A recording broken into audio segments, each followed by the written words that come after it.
played Baldur's Gate. It was this All right. mind-blowing experience playing on Windows 95. My cousin and I were playing the trial of Baldur's Gate 1, and he was showing me how in the starting area you can go in the inn and you can open all the chest of drawers and pickpocket all the sleeping people, and he What would you got caught by one of the peasants, and then this town guard comes up in plate armor and a halberd and accosts him, and then he resists arrest and was like fighting for like 10 minutes because if you're swinging at a low level against someone with plate armor, it takes a while, and he died a couple of times trying to do this, but eventually got the plate armor and the halberd, which is really expensive if you're just level 1.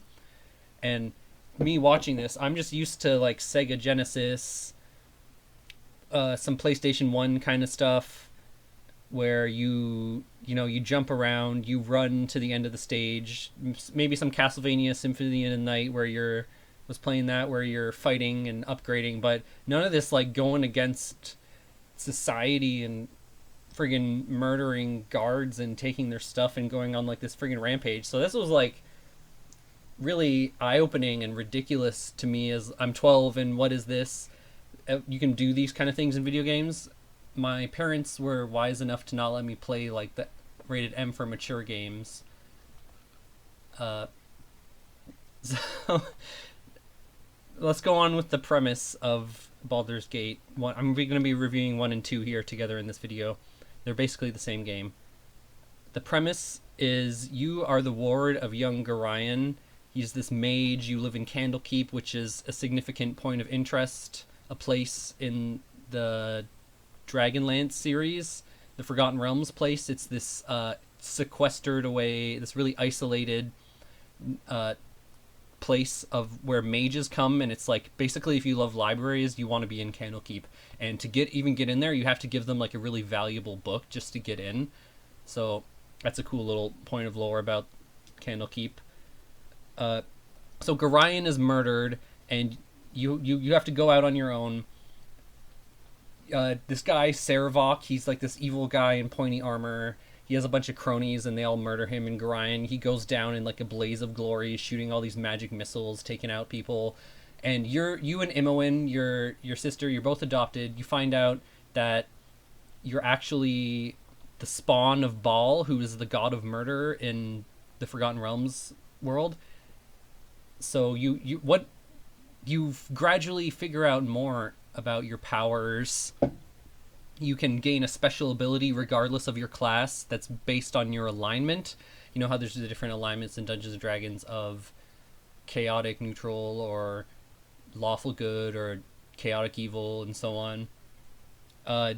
One of the better ones, the Cure Minor Wounds, it's a cleric ability. You can get that if you're neutral or good, so it's better to be that, because you just have like this.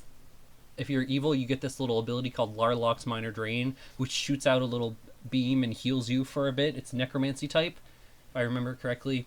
That's not as good as having a little pocket heal to heal up an ally, so you don't have to engage to heal yourself. You can heal other people or yourself, so that's just a little neat tip. That's the premise of Baldur's Gate 1. Baldur's Gate 2, you start off in this dungeon. There's this evil guy, John Arenicus, who kidnapped you.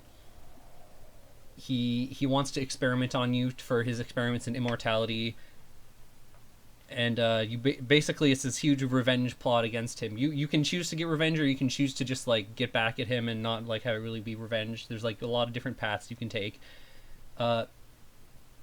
So yeah, you start off pretty weak in this game. If you're a mage, you have like a very small amount of hit points. You can get one-shotted for hours into the game. You can just die really quickly. So that's the struggle. It's a real struggle grinding up, especially if you're a mage. It's all dice rolls for damage and to hit. So you can be spending a few minutes in battle where you're not like landing any blows, and it gets really intense, and you're wondering if you're even gonna like win the battle. So here's the basic knowledge download. Conjuration is really good to have to throw up a summoned bear or skeleton in front of you, and you have it going out. It can absorb a bunch of spells, even kill spells that the enemy will use that could just straight up kill one of your party members, can just be eaten up by your conjurations. So that's definitely something I feel like I should mention in the video, is conjuration is ++. Party members can leave if they are of conflicting alignment, or if your party's reputation is so low and they're good guys. They'll be like, what am I doing in this party? And they'll leave. So, or they can fight other party members if they're like, for example, Czar and Jaheira, if you have them in the same party, they'll eventually be looking at each other and be like, wait a minute, I hate you. And then they'll just kill each other, and whoever is left will be in your party. So if you dump a bunch of XP into Czar, like say you feed him scrolls instead of selling those scrolls or reading them yourself, and that happens, you can have wasted like tens of thousands of XP. So I feel like that's something I should mention if you haven't played this game before. The music, oh man, the music in this game is great. It conveys an immense sense of danger. You really feel that you could die horribly, and it's true. It adds to it adds to how screwed you feel you are in certain situations, and how like you have slim chance of success. There's good battle music. There's some good atmospheric music as well when you're going in a tavern. So when you go to rest at an inn after an adventure, this is something that is very triggering to people who've played this game. I serve the flaming fist! If you've been bad, like I said earlier, with fighting the guards to get their stuff, your reputation becomes abhorrible, and guards will come after you. Not just any old guards, but a troop of badasses called the Flaming Fist will show up when you go to an inn, and there's a bunch of mages, and they're just all calling down fire and running at you with halberds and swords. It's brutal. And if you didn't save, but you're thinking, I'll just go to the inn and I'll have a little rest and then I'll save and then that'll be a nice endpoint. No, they will hound you. It's brutal. The next point is characters. The characters have great voice acting. They all have the same model. You gotta remember, this is an old-ass game, so everyone has basically the same model, but with slightly different colors. Jaheira and Viconia are top tier. It's good to have them both in your party, because then it covers multiple bases of having conjured skeletons and conjured animals. Skeletons are good fodder to put in front of liches, because liches will freeze time and spam a bunch of spells to basically shoot a bunch of death spells in a row while time is frozen and summon demons. But if you have a single skeletal warrior in front of that lich and your whole party's back, he's going to eat up so many of that lich's spell slots because the computer doesn't know how to prioritize targets. So that's a good reason to have Viconia, the evil elf she worships Shar. And Jaheira's good too, because you can cover your bases more of having druid spells, more nature magic. Korgan is perhaps the best fighter in the game, but his super evil personality clashes with other party members. Anomen, he's a cleric and fighter. He can fill Korgan's role, but with less DPS and have a bit of heals. But Korgan has like a huge blob of hit points, and he dual wields axes, so he just kicks ass all the time. But yeah, as I mentioned, the conflicting party members, it's enough to like make you like stress out trying to figure out, like, am I wasting all this experience only to have one person get out because like I can't have this one person in it. And you have to find like a delicate balance. It can be difficult if you're trying to have good people in a neutral or evil party.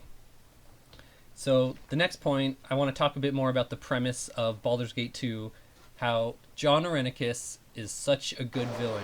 He is like, you dare to attack super me. Chaotic evil. Do you even know whom you are?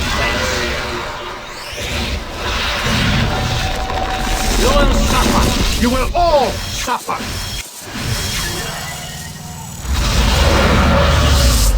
So, godchild, you have escaped. You are more resourceful than I had thought. You're not going to torture us any longer. Torture? Silly girl, you just don't understand what I'm doing. I don't care what you're doing. Let us go. I won't let you leave, not when I'm so close to unlocking your power. We don't want anything from you. Enough! I will no longer listen to the babbling of ignorant children.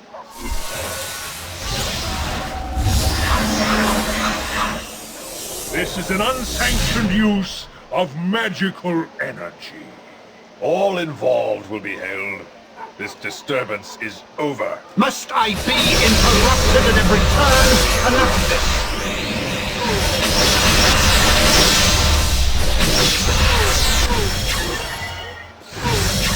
This mage's power is immense. We must overcome him quickly. His motivation is he wants to become immortal, Enough!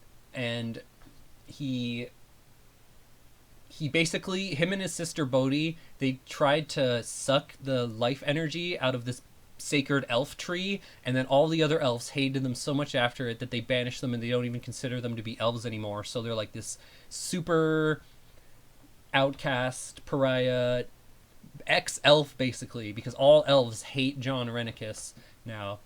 He has a harem of dryads. He conducts experiments on people. He turns them into abominations or these little blobs and puts them in vats. You love to hate this guy. He has a crazy good voice line too, where he's like, "You will suffer. You will all suffer," as he's like chaining out magic like a badass. So you can have your motivation be revenge, or that's one of the things that makes this game a good role-playing game, is that you can like kind of figure out how you want to play the game and like go after him. And the dialogue options aren't just like, "I'm gonna get you." It's like you can like decide how you want to like live it out.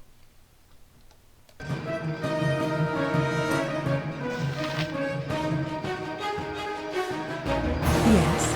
Hurry up! What would you have me do?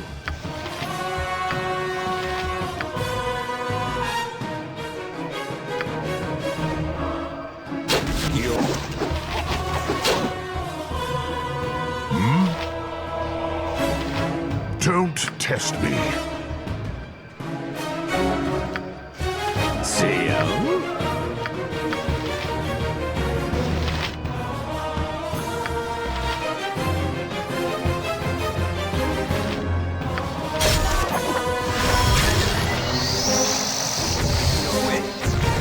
Hey there.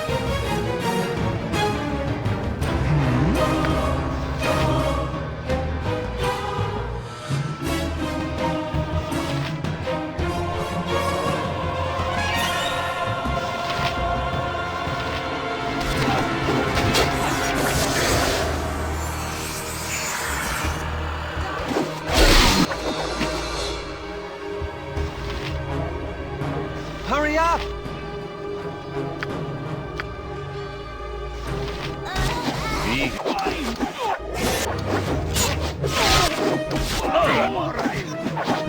Ja.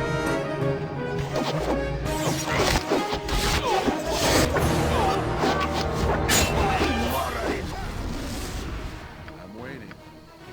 I feel like I should mention something as a disclaimer. You can get a bad end playing Baldur's Gate, which means you go through a point of no return where you can only go forward, but you're not powerful enough to fight something. For example, there's this level where you go in this giant sphere and you have to go. The sphere is an interplanar teleportation device, and it allows you to travel the planes, but you have to go into hell to get this demon heart to power it. But if you don't have the +3, +4, or whatever weapons to even damage these demons, you're stuck there. And if you saved, it's like an hour into this quest in this sphere, and so you probably saved a few times in the sphere, but if you don't have saves before then and you can't defeat them, then you're just stuck. And I can see how a lot of people get turned away from this game if they dumped like 12 or 15 hours getting up to that point, but they can't even like defeat it. And that's not even the only time it can happen in this game. So not only do you have to save often, but you do like these branching saves to avoid these kinds of things from happening, like make multiple different saves instead of just constantly saving the same one. And you also do that because you can get down this rabbit hole of your reputation keeps getting worse and worse, and you have to like fight guards to get through to another area, and it just spirals down. Another thing I wanted to point out is the expansion packs. They're very much worth it. The expansion pack for Baldur's Gate 1 adds hours and hours of content, and it's pretty fun. These huge siege modes, you go to hell as well. So what I would recommend you do is add it to your Steam wishlist and wait for like a new bundle to go on sale, and you can get a bunch of the content for a few bucks.